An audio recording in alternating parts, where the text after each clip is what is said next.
hard to believe we're coming into the last week of the season. It's we got 2 regular season games to go.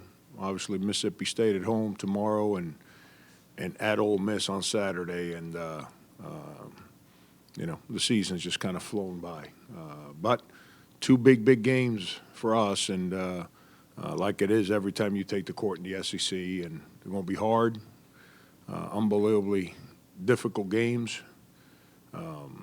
They all are at this time of year because everyone understands their seasons are coming to a close. So the sense of urgency is a little greater for everybody. So we got to make sure we're at our best, we're sharp, and we keep building on what we tried to do last week.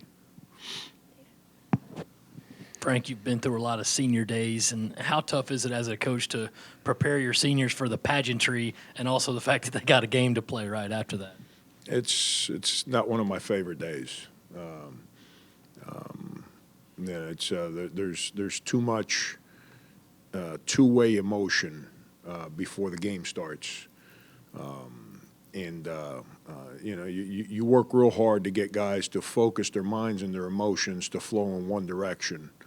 And on senior days, the emotions are going in all kinds of different directions, and if your emotions are going in different directions, then your mind is also going in different directions. So it's not an easy thing to manage. Proud moment, especially when you have seniors like we have, but a difficult moment to manage. Frank, I'm wondering what the senior class has meant to you. They were just in here talking about how you were in their living rooms not promising, much for like 25-win seasons, for instance, NCAA tournaments, but they even acknowledged that they're the ones who helped get this program to where it is today. I'm wondering if you can back that up. Yeah, I mean, those guys are powerful dudes. They signed up for something hard, and when it got hard, they never once winced, gave in. They had some teammates that just didn't want to go through it, and you build friendships with people, and all of a sudden you got guys that you're practicing with that decide to leave, and those guys just stuck it out, and it's no different. I still go in living rooms, and I don't promise anyone anything, but that I will give them every ounce of my energy. So they never feel like they ever got cheated for a single day during their college time, whether it's basketball-wise, personally, socially, academically. It's my job. It's not my job to promise wins. It's not my job to promise NBA careers. I can't control any of that stuff, but I can control the commitment I give them of who I am as a man every single day, and that's the only thing I ever promise in a home, and that's what I promised them. And those guys have those 3 guys are special. They, like I've said it many times, they had options, and they all signed up to come here. And just like Mike and Minda and Lamo last year, and Ty Johnson the year before that, they didn't have anyone in the locker room help them how to deal with what was going on. They've all had to kind of figure that one out on their own. In the heat of battle, and they never blinked. They never blinked. They stood tall after every single day, and that came after more losses than wins early in their careers. And they've taken a building that had 3,000 fans the first time I ever coached in it to one that's going to set a school record for the greatest number of fans in the history of our program. For a season. I don't know if I said that the right way, but hopefully you know what I mean. That's happened because of them, not me. When I got here, there were 3,000 from my first game, and fans came to watch them because of how they play and the commitment that they've made to grow this program, and it's powerful stuff from a bunch of 22-year-olds. Following up on that a little bit, when you're out recruiting now, what's it like now that you have a little more to sell as opposed to when you first took over this program? It's day and night. It's day and night. Recruiting's never easy. I don't care what school you're at. A lot of people say, oh, I wish I was an assistant at you picked a school. I can recruit. No, you can't. It's hard. Recruiting is a difficult difficult thing. And it's becoming more time-consuming than it's ever been before. But I signed up for the job, so I can't complain about it. But you get into deeper conversations. And it's like everything else, you know. Sometimes you go out on a date. Halfway through the date, you're like, I'm never speaking to this person again. It's been a long time for me, but but I kind of remember that, you know. And then sometimes, you know, you get to the 5th, 6th, 7th date, and you're like, you know what? I think I'm really digging this. And kind of that's the way recruiting works sometimes. Sometimes it's from us to the recruit. Sometimes it's from the recruit towards us. After a conversation or two, we're ignore. You know, it's the way it works. And you got to identify the right people. And when you identify the right people, and you got to work your tail off to let them know what you're about. And then you got to convince them that this is the right place for them. And then they've got to come on their visit, and they got to feel comfortable with your locker room and the players. And recruiting is very complicated. It's got a lot of layers to it. And very rarely do you recruit somebody that signs up for the job from day one like Michael Carrera did. Very rarely does that happen. But it's not easy, but the conversations are getting a little deeper, which allows recruits to understand us better and allows us to understand recruits better. And at the end of the day, that's what you got to have. So when the decision is made by both sides, you guys only get the recruit side of the story because we can't comment on it.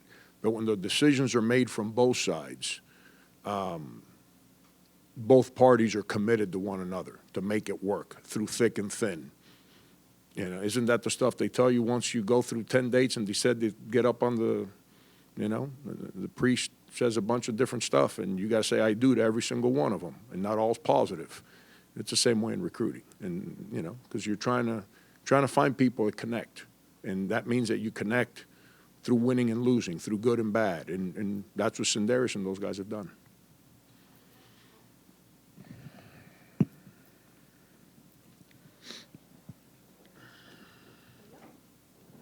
Senderis is a guy that's fought through injuries and still hasn't given up and played through them. So for him to have a senior year where he's fully healthy with no limitation, just how special has that been to watch?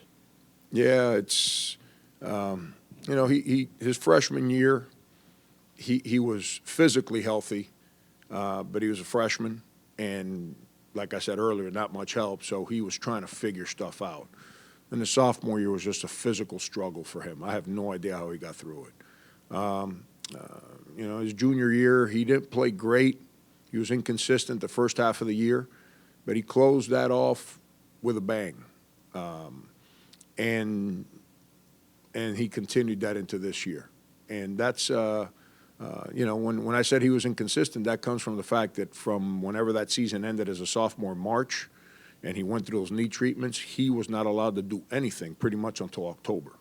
So the beginning of the year, he was trying to get himself back together again to be able to play and succeed, and not a lot of time to go at things before the first game. And but it's been fun to watch. I pride myself a lot, you know, when I go home, regardless of the scoreboard, on making sure that our guys are getting better, that our guys are better men, that our guys are better players, that our guys handle things better, that our guys are in a better place to make decisions. I take a lot of pride in that personally. That's what makes me get out of bed and live.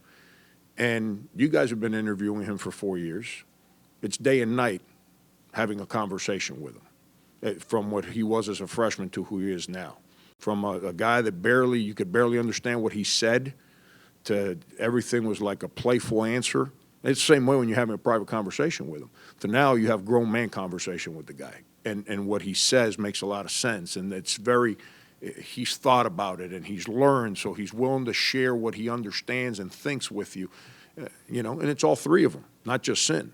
You know, that's powerful stuff, man. And I'm real happy that he's had the year he's had. If you ask, I'm going to go individual here, okay, which I rarely do, okay? If you gave him a choice, postseason basketball, player of the year, he's going to say postseason basketball every single time. I'm trying to get them both. I'm trying to get him the opportunity to achieve both. I'm being selfish right now. He deserves it, and I'm putting all my energies to make sure that that happens for him. Frank, just looking at MSU, I believe down in Starkville you guys played a lot of zone defense. How comfortable are you with switching in and out of that zone to your regular defense throughout the course of the game? Yeah, I'm perfectly fine with going to zone. You know, I'm not going to say I've thrown in the towel because I have not, but I'm also not as stubborn as I once was. I don't know if that means I'm smarter, or I'm older, or I'm softer. I don't know what the word is, but you know, I'll play more zone than I used to when I was younger. We practice it. I've got faith in it. When we've called on it, it's helped us. And if we got to do it tomorrow, we'll do it. If we got to do it Saturday, we'll do it. And you know, we're only guaranteed one more opportunity after Saturday. And if we got to use it there, we'll use it again. I'm perfectly fine with it. I just our team became #1 team in the country defensively, playing our aggressive style of man-to-man with a big lineup, and we're pretty darn good at it. You know, we got a lot of young kids, so sometimes you got to do stuff to protect them, and so I'll do whatever I got to do to help the team win.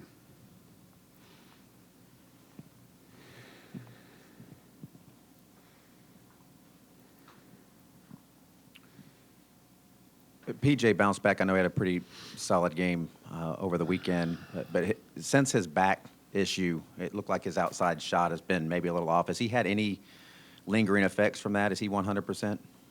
He's fine. He's been fine. That whole back situation, 2 days after I shouldn't say two, the week after the Kentucky game, he was fine. You know, he just not making right now. You know, he just he's put in the time. You just got to have confidence in that he's going to jump up and make them. And you know, I thought he played real well for about 30 minutes against Vanderbilt, and then I don't think he played real well in that when I say 30 minutes, I mean the first 30 minutes of the game, and then I don't think the last 10 minutes of the game he played very well. I thought he followed that up with as good as practices that he's had. And I thought he played real well at Florida. The ball just didn't go in the basket for him. That doesn't necessarily mean he played bad. And all that carried into him playing the best game he's played in a little bit for us here. It's been a while that's the way he played against Tennessee. As far as running the team, being sharp, understanding where to go, being aggressive with his drives, defending, rebounding, just all the things that he's capable of doing, you know. I thought he played real well, and I'm hoping he plays that way moving forward. It's for him, for our team. It's a lot of fun to watch. He needs to see the ball go in the basket in the game. He makes them in practice, you know, but he needs to see the ball go in the basket in the game. And when it goes in the basket, I'm sure that'll release a little pressure that he puts on himself. He cares too much. That's the thing about Pete. He's just one of those kids. He just cares about everything. Cares about, you know, his family, his team, the game, the situation, the moment, the coaches, the decisions. Sometimes you just got to say, you know what, and just go. And you know, and he cares too much sometimes. Q Weatherspoon, you held him to a season low last time out, but some of their non-traditional scorers, we'll call them, ended up being maybe the beneficiaries of that. Is that the scenario you prefer, though? Take away somebody's best option and force some of their other players who don't normally see the ball go in that much to do so? Is that the scenario you'd prefer if you have to have it one way or the other? Yeah, you always want to try and you never take away a team's strength, but you want to try and control it and harness it and maybe even neutralize it. We made big-time defensive mistakes on the other guys, and which gave them open shots. And give them credit. They made open shots, and they made some hard shots too. But that's playing league basketball. You got to be prepared for that kind of stuff. We got to make sure that you can't let Q just run around and get the shots he wants, because then he gets unbelievably aggressive. He gets to the foul line. He gets offensive rebounds. You have to figure out a way to just corral him and keep him under control. I thought we did a good job of that with him over there, but I thought we made some big mistakes off the ball or away from him. And, we got to be better there. We got to be better with our coverage off the ball. I'd rather control him and not give guys open shots.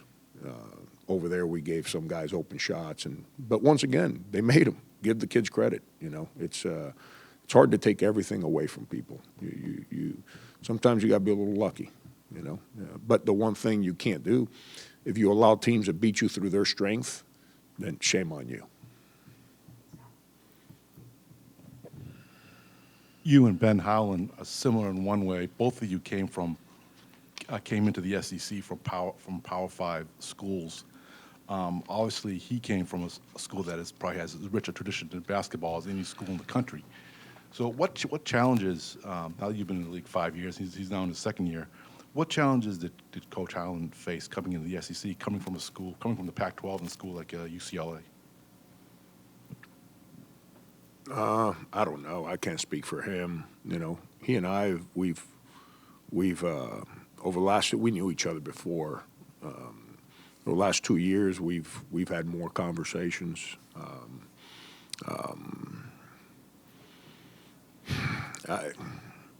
Scott, I don't know. I don't know what challenges he's faced. I know the ones I faced.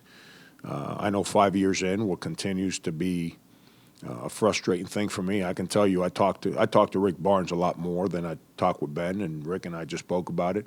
Is the continuing nonsense about this league being inferior to other leagues, about a team in this league loses a game and you drop 12 spots in the standings or rankings or whatever you call them. Teams in other leagues lose a game and they don't move, and we're talking about similar teams. I'm not talking about similar records, similar resumes, similar RPIs. That continues to be frustrating. I'm sure Ben struggles with that. The notion that his team's not any good, I'm sure, because that bothered me my second year. We were young, but we're going to fight you. And if you weren't ready to go, we're going to beat you. But nobody ever gave our team any credit for being a good basketball team because, let's be honest, our own local media didn't really pay attention to our team. I say that, not taking a shot at anybody, but we travel, and our media wouldn't travel with us, so they ain't paying attention to our team. So does he go through that? I don't know. I know what I went through, and it continues to be frustrating that, we've built a top 25 team, and we go play road games, and our media, maybe one person travels, maybe. That's frustrating. That's not the way I was exposed to it at Kansas State. Kansas State, small little town in mid-America. I don't remember ever playing a road game, and our people covered our team from Kansas City, Wichita, Topeka, and Manhattan, not being at the game to cover our team. That was continues to be frustrating for me here. I'm not trying to create a fight with the media. I'm not going there. You asked me a question. I'm trying to be honest with you. Does Ben struggle with that? I don't know. I've never really asked him. I'm not trying to hedge your question. I don't know the clean answer to that one. Go ahead, Scott. Let's follow from a schematic standpoint, though.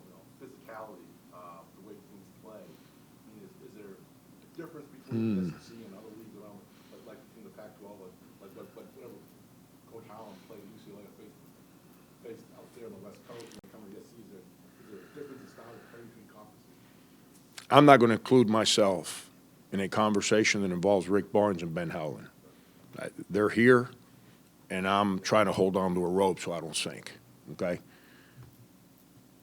Go look at their history at the schools that they've been at to see if they've struggled the same way they have upon coming into a league for the first time. And I don't like using the word struggle, their record. Those two guys will tell you that this league's a lot harder than they thought it was when they got here. It's funny that guys like Rick and Ben, who have been to Final Fours, who've won 1,000,000 games where they've been at, say that about the league now that they're in it. But yet so many people around that don't really pay attention to our league have the opinion that our league's not any good.